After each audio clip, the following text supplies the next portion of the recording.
Hello ka-senior guys, welcome back to my channel. Guys, we will unbox our repair for today. This is our repair for today guys.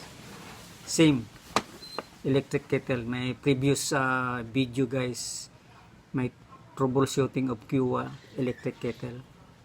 So the problem of that Q1 guys is the burnout on-off switch wiring. Wiring connections. Now this one I don't know, so we will check now guys. This one guys,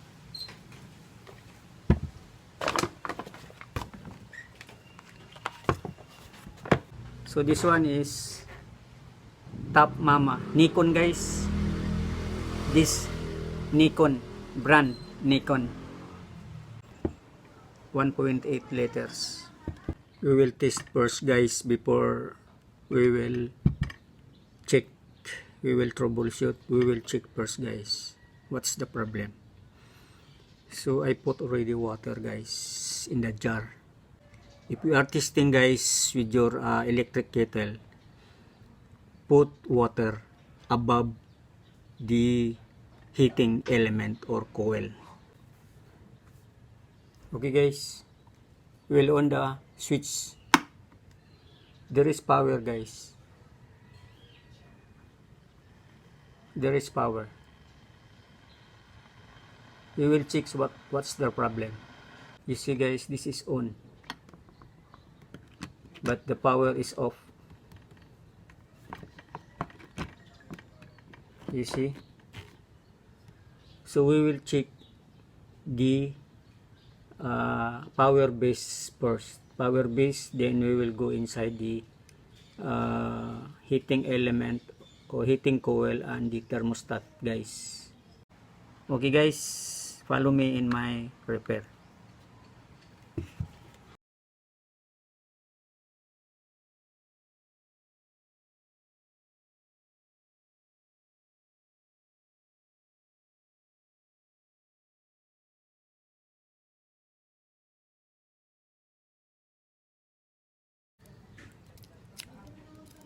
Kendall, behave. Kendall, behave. Hi. Hi.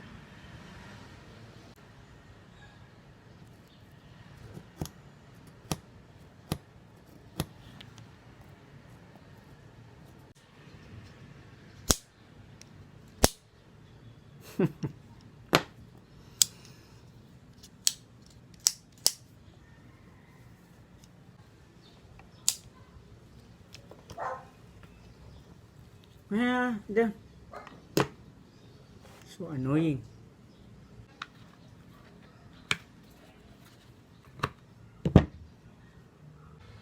Here's guys, here's the inside the thermosensor switch guys. So we will check this one guys, the contact points. We will clean all the contact points guys. If there is too much what do you call this one, carbon deposits, and we will clean this one first guys. Okay guys, that's the inside of this thermosensor switch. Now we will clean this one guys, this contact point brush. This one guys, we will clean this one guys by emery cloth, because you just clean by emery cloth guys. But be careful not to bend this, not to bend guys, because the flexible of this brush is already adjusted to the push rod. So be careful not to bend guys. Okay guys, only clean guys. Okay guys, I'm done cleaning guys the thermostat sensor switch guys. We will test again now guys. Continuity guys.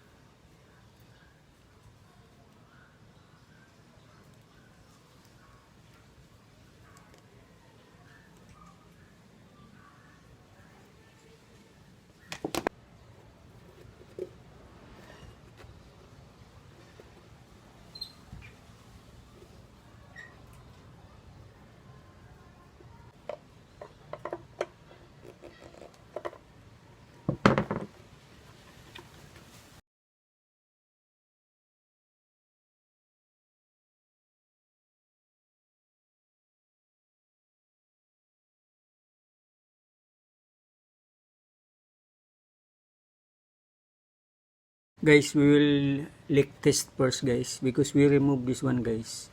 So we will test with water guys. We add water guys. We will test by water guys. If there is no leak,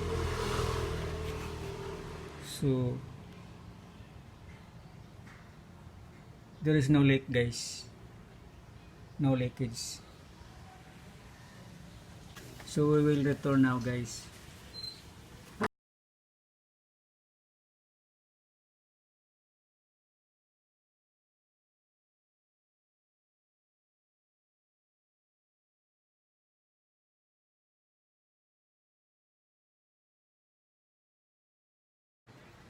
Okay guys, we will test this one now guys, our repair. Okay guys, I already add water. There's already water. Don't test without water guys. The heating coil or heating element will be damaged. So add water then test.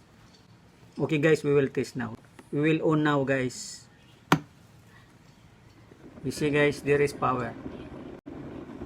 The light is working guys. We will check the thermostat. If it is working guys, it will off, automatically off. Okay. Okay guys, the thermostat is working. Now we're done our repair guys. And thank you for watching guys, and God bless.